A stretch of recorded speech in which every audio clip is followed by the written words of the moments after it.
Culture à la carte, un menu pour régaler votre culture. Bonjour et bienvenue pour ce nouvel épisode de Culture à la carte. Je suis en présence de l'équipe du podcast avec Inès, Jeanne, Emma, Charlotte et moi-même. Et aujourd'hui, on va traiter du sujet du regard de la pop culture, donc des films plus précisément, sur les musées. Les musées, ils sont très souvent utilisés pour mettre en avant la promotion de blockbusters. Par exemple, on a le Joker, ou même dans la même lignée d'albums avec celui de Lady Gaga.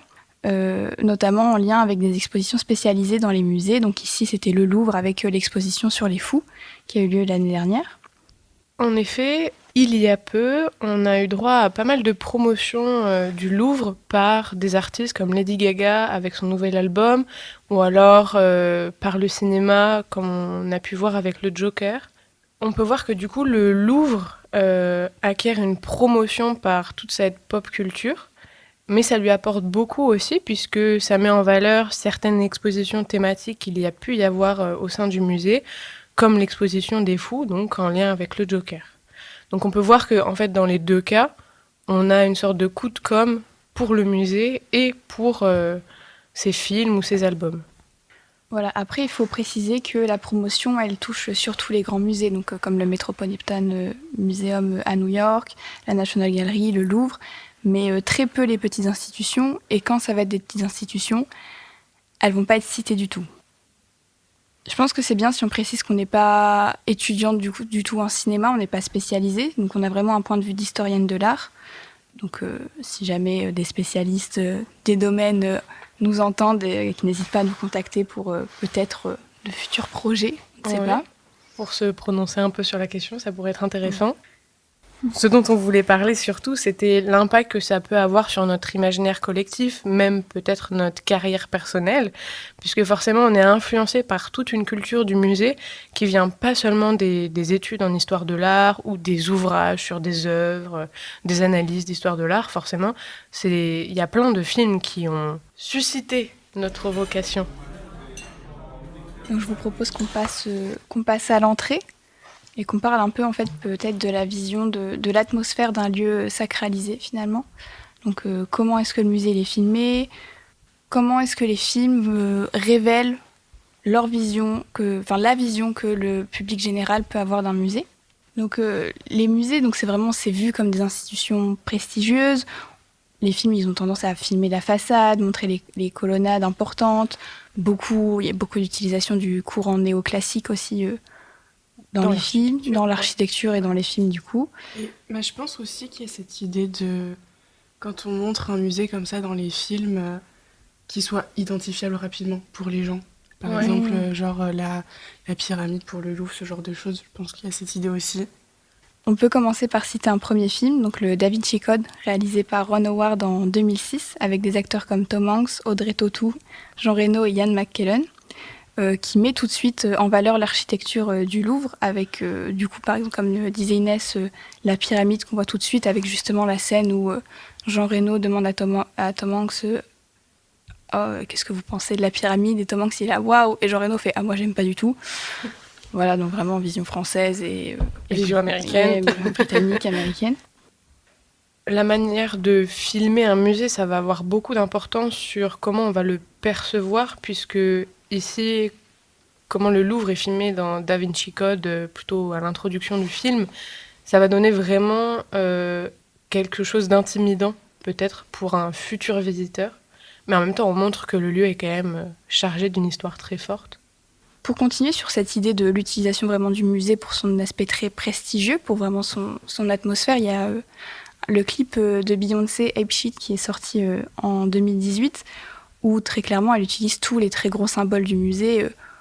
C'est ça, elle utilise tous les très gros symboles du musée pour la victoire de Samothrace. La victoire de Samothrace, la Joconde, le Sphinx, il y a vraiment toutes les grosses œuvres et elle les met, elle se met en avant devant aussi, notamment il y a une scène devant le sacre de Napoléon où elle danse et c'est très beau. Je vais passer le clip. Après, du coup, cette atmosphère très sacralisée, elle peut aussi servir de point de narration finalement, de mise en scène d'une histoire. Donc on a le film John Wick 4 qui présente une scène de négociation du coup entre le personnage Winston et le marquis de Gramont par rapport au duel qui doit opposer ce dernier à John Wick. Et la scène, elle se déroule dans la galerie des peintures françaises, devant la liberté de guidant le peuple de Lacroix, où même le personnage passe aussi devant le radeau de la Méduse. Et du coup, on retrouve vraiment ici l'utilisation du cadre du musée pour créer un moment très intimiste, mais en même temps rempli d'une certaine solennité. Dans cette idée-là, un petit peu, on peut voir que le musée, en fait, il est vu comme un lieu de conservation, évidemment, d'objets précieux. Donc, ça en devient un lieu prestigieux. On va retrouver alors des œuvres qui sont monnayables, c'est-à-dire des œuvres... Des œuvres qu'on peut voler. Oui, des œuvres qu'on peut voler, effectivement. Oui, du coup, pour parler le vol dans les musées, on peut parler de Cat's Eye, qui est donc à la base un manga, japonais, et qui par la suite est devenu une série en France. Donc en fait, on suit l'histoire de 3 sœurs qui veulent récupérer les œuvres de leur père. Et pour faire ça, en fait, elles vont du coup les voler dans les musées. Donc on suit cette histoire-là qui joue beaucoup quand même sur l'action, sur un peu l'improbable de comment ils volent les œuvres. Une autre série dans le même genre, c'est Lupin, là, qui est sorti en 2021. Et donc pareil, avec ces vols d'œuvres. Et je pense qu'il y a cette idée aussi que comme le musée renferme des trésors et que dans certains cas, il y a des vols, je pense que rapidement, en fait, ce type de vol, ça fait scandale, en fait. Évidemment que c'est important et qu'on ne doit pas faire ça. Mais encore plus, comme le musée est un peu sanctuarisé, un peu vu comme vraiment quelque chose de prestigieux, ce qui est. Mais c'est vrai que ce type de vol, ça peut rapidement être scandalisé. Ouais. Et aussi, oui, comme tu le dis, ça pose le musée dans une sorte de respect. La vision du musée dans la série, donc le Louvre, est vue d'un point de vue de respect.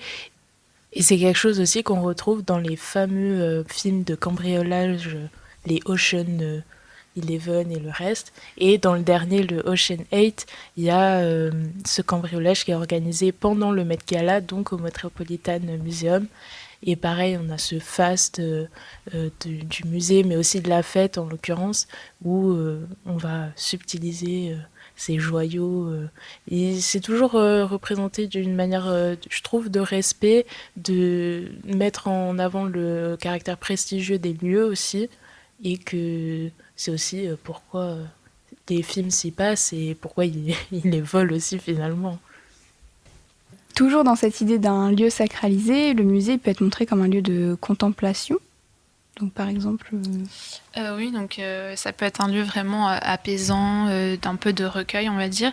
Donc par exemple dans Vertigo, ou en français Les Sueurs froides de Hitchcock, qui est sorti en 1958, on a une scène dans un musée, donc avec un tableau qui ressemble beaucoup en fait au personnage principal, à la femme qu'un homme en fait suit tout le long du film. Et donc c'est vraiment un moment de suspense et d'apaisement dans le film. Il montre le musée comme un lieu calme et paisible, un lieu même de beauté et de contemplation, parce que du coup il va contempler à la fois la femme et le tableau. Et donc c'est en fait un des rares aussi moments du film où le personnage c'est vraiment calme, sans panique, et qui vraiment... Parce que par exemple la scène la plus connue dans Vertigo, c'est dans le clocher, où c'est vraiment une scène où... justement en sueur froide, on sent qu'il y a quand même un moment de panique, qu'il n'est pas bien, qu'il a peur, qu'il a le vertige justement. Donc cette scène en fait elle vient un peu contrebalancer tout ce suspense pendant le film, tous ces moments un peu de panique où on suit le personnage qui sent qu'il y a un truc qui est un peu en démence, qui sent qu'il va pas très bien. Et donc ça fait vraiment une introspection du personnage. Et après, le lieu, c'est vrai quand même un lieu un peu fictif, c'est-à-dire que le musée, on sait que du coup le film se passe à San Francisco, mais on sait pas en fait le musée, il y a pas le nom. Il y a l'extérieur, on le voit très rapidement. En fait, c'est le plus important dans le musée, c'est vraiment l'œuvre et le tableau. C'est pas un musée en particulier qu'on veut montrer, c'est vraiment le lieu du musée comme lieu de recueil, voilà, de calme, exactement. Etc. Et c'est quelque chose aussi qu'on voit, le musée comme lieu de contemplation et parfois de tension dans le film My Policeman, qui est adapté du livre de Bethan Roberts. Le livre date de 2012 et le film de 2022. Et en fait, on a un des personnages qui travaille au musée et qui va présenter le musée et une œuvre en particulier. Et on a vraiment cette scène de contemplation qui aussi ajoute à l'histoire du film, où il y a cette tension entre les personnages. C'est vraiment la délectation de l'œuvre.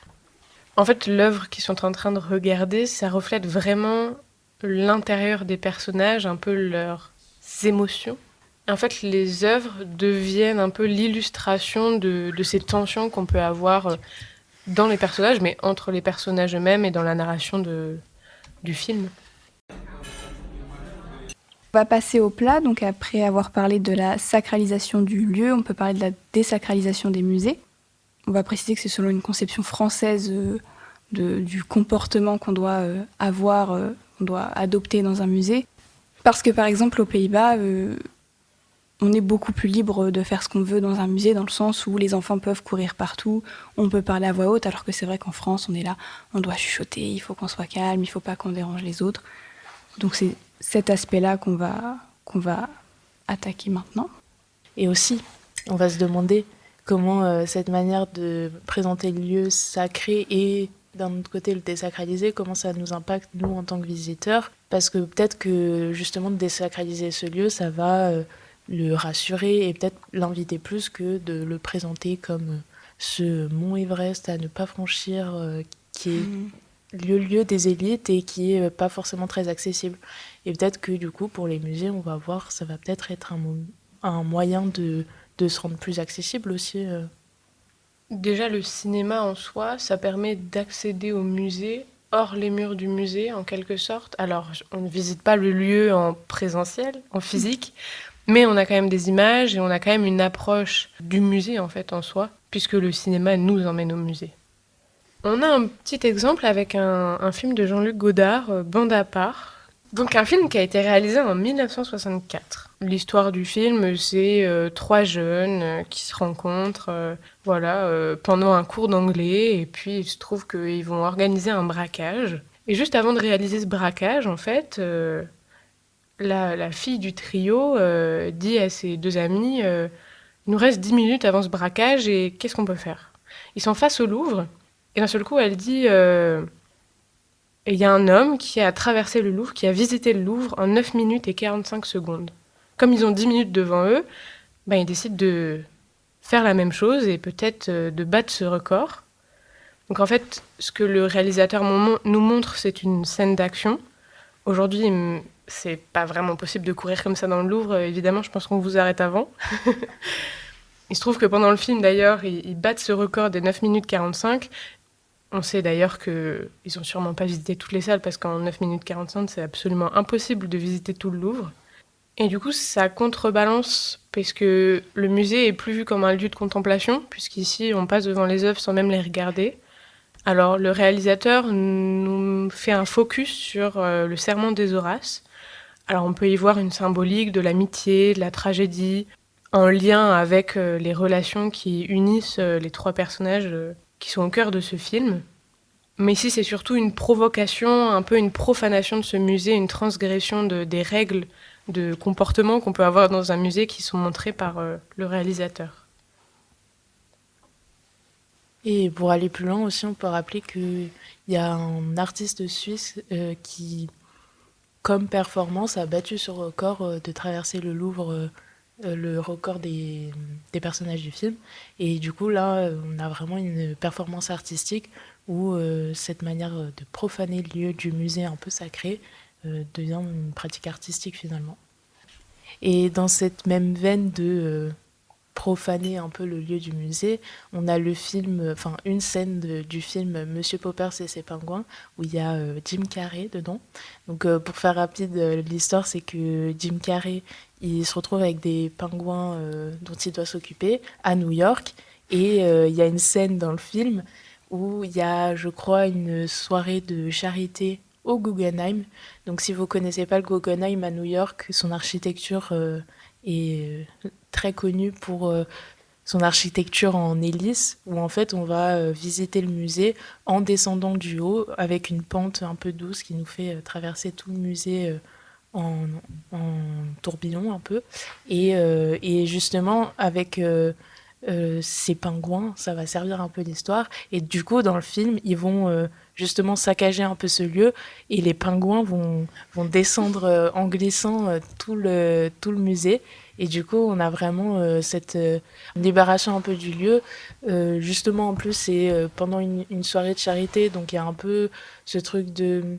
On va déranger les élites dans leur lieu et on va se réapproprier le musée aussi. Après, je pense pas aussi profond que ça dans le film, mais on a quand même cette idée-là. C'est un film pour enfants.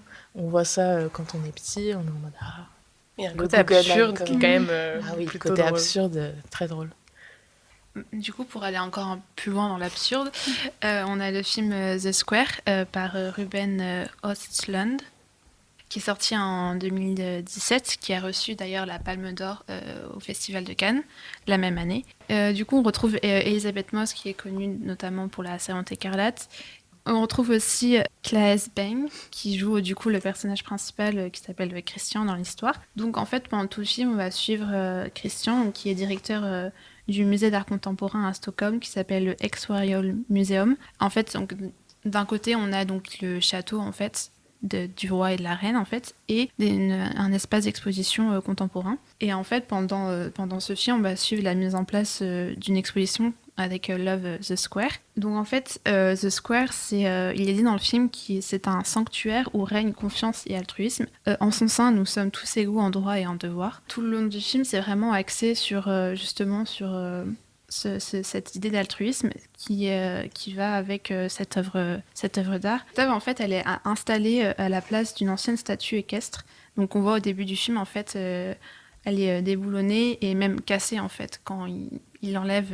Elle perd sa tête, voilà. Et donc elle est remplacée par The Square, qui est donc seulement un carré lumineux qui est placé au sol avec une petite plaque avec la citation que j'ai dit plus tôt. Et il y a cette idée qu'en fait, quand on rentre dans ce carré, on peut demander de l'aide aux gens, demander si on a faim, demander, etc., de l'aide. Donc vraiment, il y a cette idée tout le long du film, en fait, qui est un peu l'art contemporain qui a ce message, en fait, d'art. Parce que c'est quand même une œuvre assez conceptuelle. Mais en fait, on voit tout le long du film qu'il y a un peu cette idée des élites qui veulent montrer comme quoi on aide les gens, mais qui, en fait, dans la vraie vie, n'aident pas forcément quand les autres en ont besoin. Donc, on voit beaucoup, par exemple, des SDF tout le long du film, ou des personnes qui vont demander de l'argent, et les personnes qui passent complètement à côté et qui les regardent pas. Et donc, il y a vraiment cette idée, après, avec la scène du gala, en fait, vers la fin, avec la performance d'un artiste qui va faire le singe. Mais en fait, cette performance, elle va vraiment un peu dégénérer et devenir très agressif. Et en fait, une personne va réagir et après, tout le monde va réagir, en fait, parce que du coup, pendant cette performance, il va agresser une femme. Donc vraiment, c'est un peu dans l'absurde et vraiment tourner un peu ridicule la classe, les élites.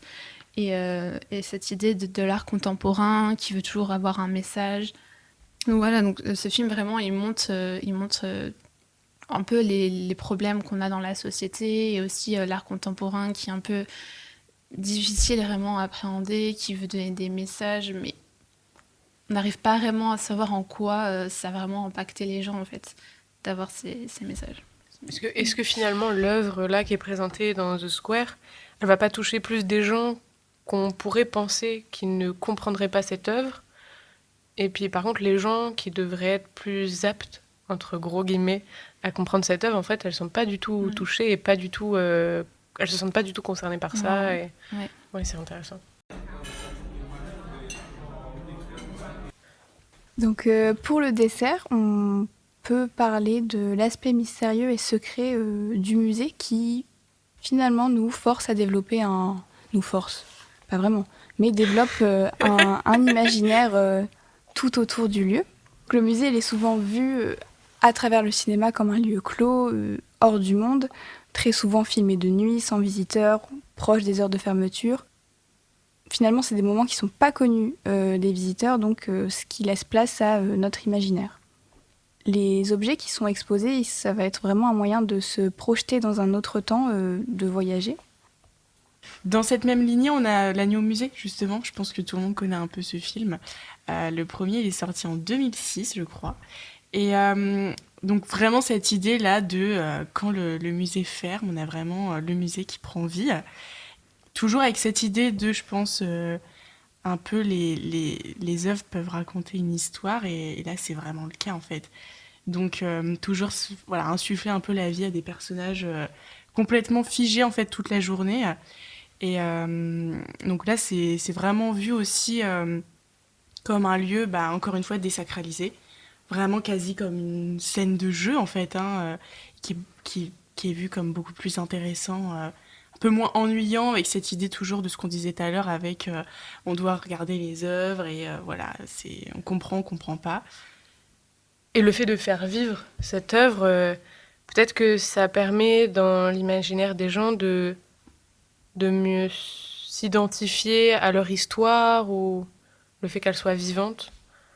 Après aussi, le fait de souvent filmer ces musées la nuit, en fait, c'est une idée qui revient souvent et on peut se dire que ça vient de l'imaginaire du public lambda, si on peut dire, du fait que c'est fermé la nuit et qu'il n'y a personne à part peut-être les gardiens du musée. On ne sait pas trop ce qui s'y passe. Et oui, il y a ce caractère mystérieux de secret tout le temps qui est souvent développé. Donc, du fait qu'on ne sache pas ce qui s'y passe, on peut s'imaginer à peu près tout. Et comme vous le disiez, faire vivre ces œuvres. Et aussi, donc la nuit au musée, ça se passe dans le musée d'histoire naturelle à New York. Et je pense que c'est un lieu qui va beaucoup développer justement cet imaginaire. C'est pas le seul film où on va retrouver ce musée. Et je pense que ça part du fait que donc, ce qui est surtout exposé au musée d'histoire naturelle, c'est des dioramas, donc des reconstitutions de scènes surtout d'animaux qui sont dans leur lieu de vie, un peu à échelle réelle, on va dire. Et je pense que ça va beaucoup développer l'imaginaire collectif. Et qui s'y passe dans ce même musée. Il y a le film Le Musée des Merveilles, qui est sorti en 2017 par le réalisateur Todd Haynes.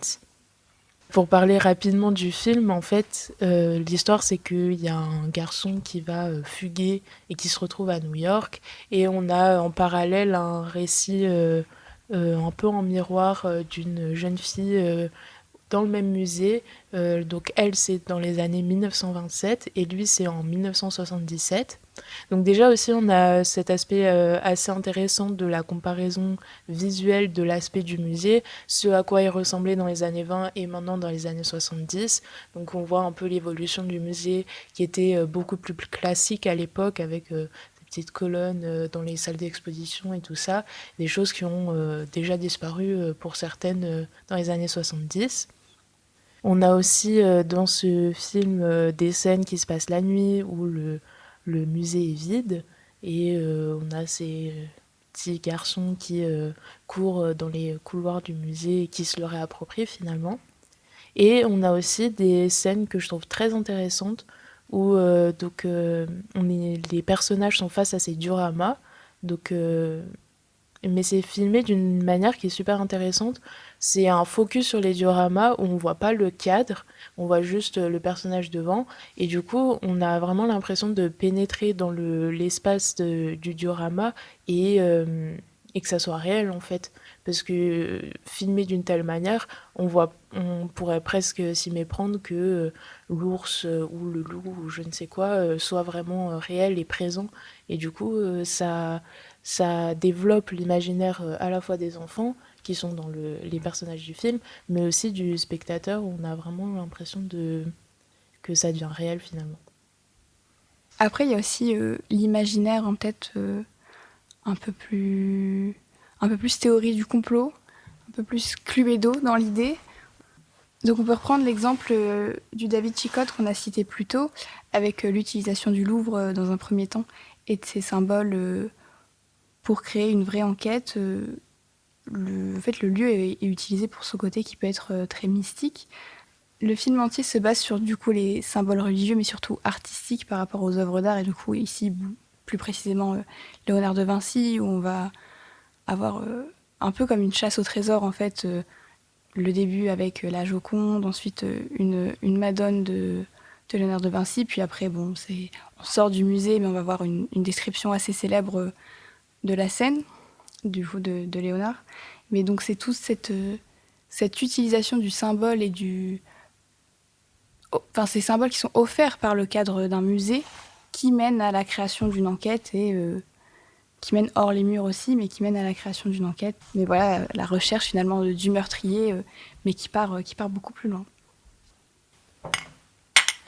Pour conclure, on peut passer au thé ou au café selon vos préférences. Hein. Un petit thé. Un petit thé. Ça sera un petit thé. Moi, je pense que tous ces films, ça m'a permis de comprendre que derrière une œuvre, il y a une vraie histoire. Par exemple, pour ma part, La jeune fille à la perle, j'ai découvert l'histoire de l'art grâce à cette œuvre, mais en lisant un livre. Alors là, c'était pas un film, mais c'est en lisant le livre de Tracy Chevalier qui s'appelle La jeune fille à la perle que j'ai pu comprendre. En fait toute l'histoire qu'il peut y avoir derrière une œuvre. Alors là, je vous parle d'un livre, mais La nuit au musée, je pense que ça peut susciter autant de vocations que n'importe quel autre médium. Je pense que La nuit au musée, ça a eu un gros impact sur tout le monde. Enfin, c'est quand même assez connu et je pense que sur les enfants, ça a été pas mal. Ouais, c'est comme Indiana Jones où tout le monde veut devenir archéologue après. Après, c'est vrai que nous, on dit ça parce que, je sais pas comment dire, mais on est assez jeunes et tout, et ça nous pose pas de problème de dire que c'est La nuit au musée qui a suscité notre vocation, mais, mais forcément, ce genre de film, c'est pas hyper scientifique. Et je pense qu'il y a certaines limites. Oui. Mais Le fait qu'il se réveille, par exemple, c'est une limite. Mais peut-être que c'est le cas, Emma. Ouais, c'est ça. C'est vrai que ces films, La nuit au musée, moi pour ma part aussi, Monsieur Poppers et ses pingouins, c'est des films qu'on voit quand on est jeune, on a ces scènes dans les musées et justement, quand on parlait tout à l'heure de se le réapproprier, le rendre plus attractif, peut-être un public plus jeune, ils ont carrément gagné leur pari parce que du coup, ces premières images-là qu'on a de l'intérieur d'un musée avec des personnages et pas juste... je sais pas, une vidéo promotionnelle d'un musée, et ça va faire travailler notre imaginaire, justement, nous donner envie d'y aller et de découvrir ce lieu un peu sacré, où on ne doit pas parler très fort, et on doit avoir un peu ce savoir-vivre, je sais pas. Ouais. On n'en a pas forcément parlé, mais l'idée de savoir tenir dans un musée, le fait de ne pas parler fort, de ne pas courir. Ouais. Je sais que dans le musée des merveilles, alors il faut savoir que le personnage principal devient sourd, donc il n'est pas sourd à la base, mais il devient sourd, et du coup c'est quelque chose qu'il découvre, hein, forcément, ça fait que quelques jours. Oui, il découvre le fait d'être sourd, et forcément, quand il parle fort, parce qu'il ne s'entend pas, et dans un musée, on ne parle pas fort. Donc il est un peu rappelé à l'ordre sur ça, et ouais, on a vraiment cette idée de comment se tenir dans un musée, et je pense que ça c'est quelque chose qui nous a, qui est ancré un peu de manière tacite pour tous, et peut-être que les musées y contribuent en fait. Les films contribuent à cette idée. Parce que après c'est une vraie question, est-ce qu'on peut passer par le divertissement pour montrer les musées ? Est-ce qu'on peut avoir du divertissement dans les musées ? Après, je te coupe, mais je pense que plus le temps passe, plus la scénographie des musées... je pense que les conservateurs pensent à vraiment jouer sur l'essence des visiteurs, à jouer sur... ça devient de plus en plus ludique quand même, je pense. Je pense qu'on veut aussi attirer plus de monde et aussi...